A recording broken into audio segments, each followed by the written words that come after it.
नमस्कार। आकाशवाणी से प्रस्तुत है समाचार प्रभात।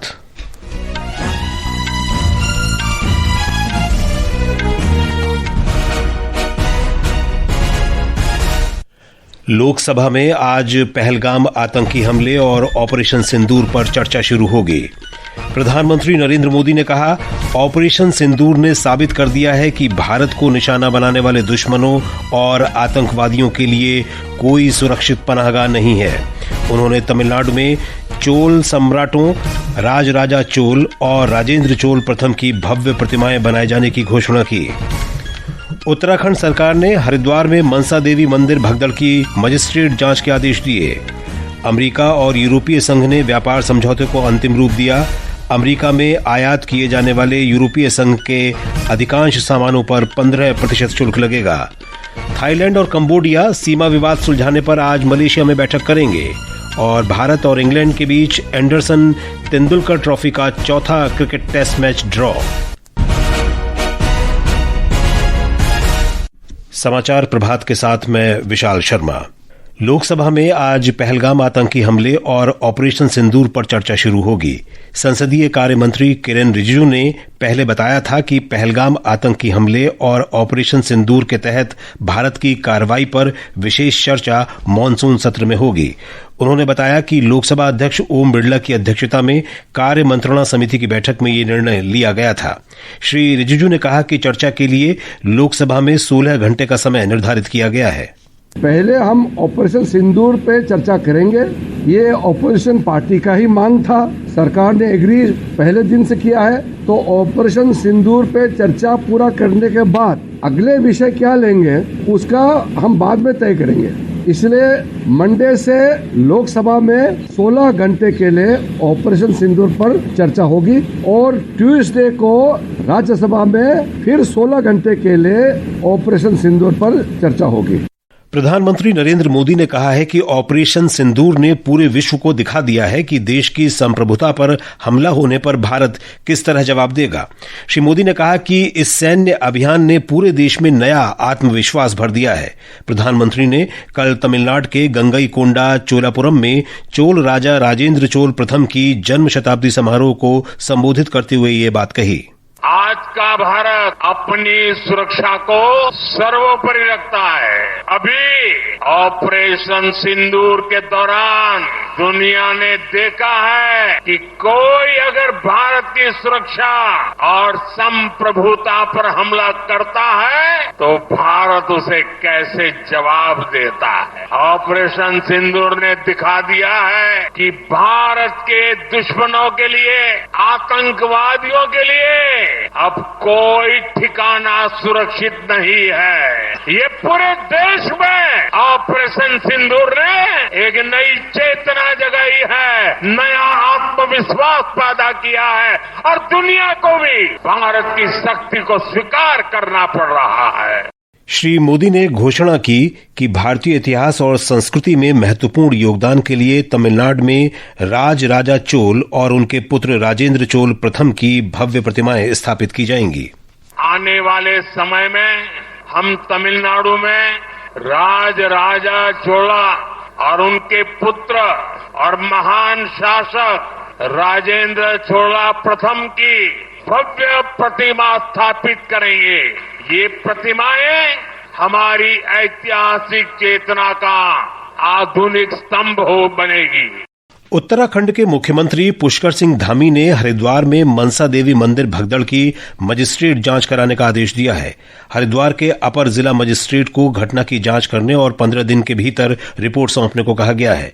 मुख्यमंत्री ने हरिद्वार में संवाददाताओं से कहा कि मनसा देवी मंदिर में भगदड़ अफवाह के कारण हुई।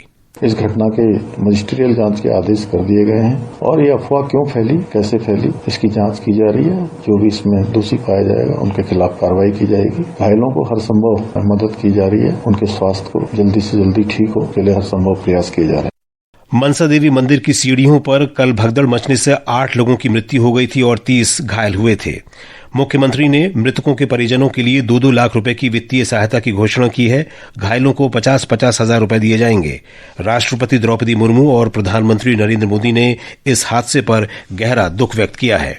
सर्वोच्च न्यायालय आज बिहार में मतदाता सूची के विशेष गहन पुनरीक्षण के निर्वाचन आयोग के फैसले को चुनौती देने वाली याचिकाओं पर सुनवाई करेगा।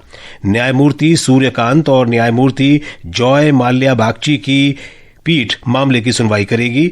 निर्वाचन आयोग का कहना है कि पुनरीक्षण का उद्देश्य अयोग्य मतदाताओं के नाम हटाकर पारदर्शी मतदाता सूची सुनिश्चित करना है। भारत के मुख्य न्यायाधीश न्यायमूर्ति भूषण रामकृष्ण गवई तथा केंद्रीय अल्पसंख्यक और संसदीय कार्य मंत्री किरेन रिजिजू ने शैक्षणिक उत्कृष्टता केंद्र के रूप में उभरने के लिए कश्मीर विश्वविद्यालय की सराहना की है। कश्मीर विश्वविद्यालय के पहले पूर्व छात्र सम्मेलन को संबोधित करते हुए न्यायमूर्ति गवई ने अकादमिक और अनुसंधान उत्कृष्टता के लिए विश्वविद्यालय की प्रतिबद्धता की सराहना करते हुए विश्वास व्यक्त किया कि विश्वविद्यालय देश का भविष्य संवारने में अपनी भूमिका निभाता रहेगा। ये समाचार आकाशवाणी से प्रसारित किए जा रहे हैं। ताजा समाचार जानने के लिए आप हमारे social media handle x@AIR News Hindi को फॉलो कर सकते हैं। समाचार प्रभात में आपका फिर स्वागत है। अमेरिका और यूरोपीय संघ ने व्यापक व्यापार समझौते को अंतिम रूप दे दिया है। अमेरिका में आयात किए जाने वाले यूरोपीय संघ के अधिकांश सामानों पर 15% का शुल्क लगेगा। राष्ट्रपति डोनाल्ड ट्रंप और यूरोपीय संघ प्रमुख उर्सुला फॉन डेर लियन ने कल रात व्यापार समझौते की घोषणा की। अमेरिका के साथ समझौते के लिए 1 अगस्त की समय सीमा तय की गई थी। ऐसा नहीं होने पर 30% शुल्क लगाने की चेतावनी दी गई थी। राष्ट्रपति ट्रंप ने संवाददाताओं को बताया कि जापान से आयात पर भी 15% शुल्क तय किया गया था। थाईलैंड और कंबोडिया के बीच सीमा विवाद पर आज मलेशिया में बैठक होगी। थाईलैंड के कार्यवाहक प्रधानमंत्री फुमथम विचायाचाई थाईलैंड के शिष्टमंडल का नेतृत्व करेंगे। कंबोडिया के प्रधानमंत्री हुन मैनेट के भी बातचीत में शामिल होने की आशा है। एक रिपोर्ट। थाईलैंड और कंबोडिया सीमा संघर्ष में मरने वालों की संख्या 32 हो गई है और 130 से अधिक लोग घायल हुए हैं। कल चौथे दिन भी यह संघर्ष जारी रहा। थाईलैंड ने सीमावर्ती क्षेत्रों में मार्शल लॉ लगा दिया है। अमेरिका के राष्ट्रपति डोनाल्ड ट्रंप ने कल रात स्कॉटलैंड में संवाददाताओं से कहा कि उन्होंने दोनों देशों को संघर्ष जारी रहने पर व्यापार समझौतों पर रोक लगा देने की चेतावनी दी है। उन्होंने आशा व्यक्त की कि मलेशिया में आज होने वाली वार्ता तनाव कम करने में महत्वपूर्ण साबित होगी। समाचार कक्ष से जसपाल कौर। और अब खेल जगत की खबरों के साथ हैं हिमांशु कांडेपाल। भारत और इंग्लैंड के बीच 5 मैचों की क्रिकेट टेस्ट श्रृंखला का चौथा मैच ड्रॉ हो गया है। कल रात ओल्ड ट्रैफर्ड में मैच के 5वें और अंतिम दिन भारत ने दूसरी पारी में 2 विकेट पर 174 रन से आगे खेलना शुरू किया और 4 विकेट पर 425 रन बनाए। कप्तान शुभमन गिल ने 103 और लोकेश राहुल ने 90 रन की पारी खेली। रविंद्र जडेजा और वाशिंगटन सुंदर ने 5वें विकेट के लिए 203 रन की लंबी साझेदारी कर मैच ड्रॉ कराने में महत्वपूर्ण भूमिका निभाई। जडेजा ने नाबाद 107 और सुंदर ने नाबाद 101 रन बनाए। पहली पारी में भारत ने 358 रन बनाए थे, जबकि इंग्लैंड ने अपनी पहली पारी में 669 रन का बड़ा स्कोर खड़ा किया था। इंग्लैंड श्रृंखला में 2-1 से आगे है। 5वां और अंतिम टेस्ट मैच बृहस्पतिवार से ओवल में खेला जाएगा। उधर जॉर्जिया के वाटुमी में महिला शतरंज विश्व कप के फाइनल में आज भारत की ग्रैंड मास्टर कोनेरू हम्पी और अंतर्राष्ट्रीय master Divya Deshmukh tie breaker में उतरेंगी। फाइनल में दोनों के बीच पहले 2 गेम ड्रॉ रहे थे, जिसके कारण विजेता का निर्णय टाई ब्रेकर के जरिए किया जा रहा है। टाई ब्रेकर भारतीय समय अनुसार दोपहर 1:30 से शुरू होगा। टाई ब्रेकर में 10-10 मिनट के 2 रैपिड मैच होंगे। रैपिड में भी अंक बराबर रहते हैं तो 5 मिनट के 2 मैच और खेले जाएंगे। इसके बाद भी अगर मुकाबला ड्रॉ रहता है तो 3-3 मिनट के 2 ब्लिट्ज मैच होंगे। और महिला यूरो फुटबॉल चैंपियनशिप के फाइनल में इंग्लैंड ने स्पेन को पेनल्टी शूटआउट में 3-1 से हरा दिया है। इंग्लैंड ने दूसरी बार ये खिताब हासिल किया है। कल रात स्विट्जरलैंड के बासेल में खेले गए फाइनल में क्लो केली ने विजेता टीम के लिए निर्णायक गोल दागा। भारतीय क्रिकेट कंट्रोल बोर्ड ने इंग्लैंड के साथ बृहस्पतिवार से ओवल में शुरू होने वाले 5वें और अंतिम क्रिकेट टेस्ट मैच के लिए विकेटकीपर बल्लेबाज ऋषभ पंत की जगह नारायण जगदीशन को टीम में शामिल किया है।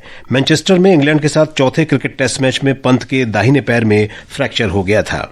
उत्तर प्रदेश के बाराबंकी में आज तड़के एक टिन शेड पर बिजली का तार गिर जाने से भगदड़ जैसी स्थिति हो गई। इसमें 19 लोग घायल हो गए। ये घटना प्राचीन औसनेश्वर महादेव मंदिर के बाहर हुई, जहां श्रद्धालु सावन के तीसरे सोमवार को दर्शनों के लिए पंक्ति में खड़े थे। 2 श्रद्धालुओं की हालत गंभीर है। कोविड महामारी के दौरान वैक्सीन से 25 लाख से अधिक लोगों की जान बचाई जा सकी।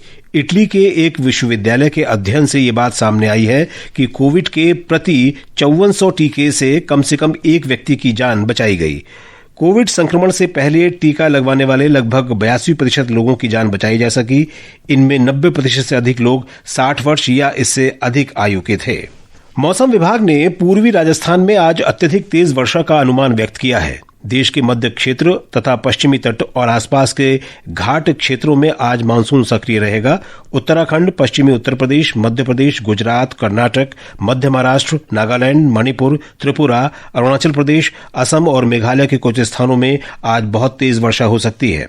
दिल्ली, हरियाणा, चंडीगढ़, हिमाचल प्रदेश, झारखंड, बिहार, छत्तीसगढ़, केरल, गोवा, सौराष्ट्र, पश्चिम बंगाल और पश्चिमी राजस्थान में भी तेज वर्षा का अनुमान है। गुजरात में तेज वर्षा से खेड़ा और अहमदाबाद के कई जिलों में सामान्य जनजीवन अस्त व्यस्त हो गया है। मुख्यमंत्री भूपेंद्र पटेल ने कल रात गांधीनगर में राज्य आपात नियंत्रण केंद्र में बैठक की और स्थिति का जायजा लिया।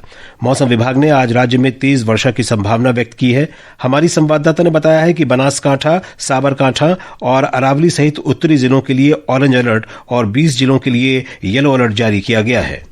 भारी बारिश के कारण खेड़ा, सुरेंद्रनगर, पाटन, अरवली, अहमदाबाद, महसाणा, बनासकांठा और साबरकांठा सहित कई जिलों में जलभराव और स्थानीय बाढ़ जैसी स्थिति देखी गई है। खेड़ा जिले की सभी प्राथमिक और उच्चतर माध्यमिक स्कूलें आज बंद रहेंगी। एनडीआरएफ की 12 और एसडीआरएफ की 20 टीमें तैनात की गई है और लोगों को सुरक्षित स्थानों पर स्थानांतरित किया जा रहा है। इस बीच खराब मौसम के कारण मछुआरों को अगले 5 दिनों के लिए समुद्र में न जाने की सलाह दी गई है। अपर्णा खुंड, आकाशवाणी समाचार, अहमदाबाद।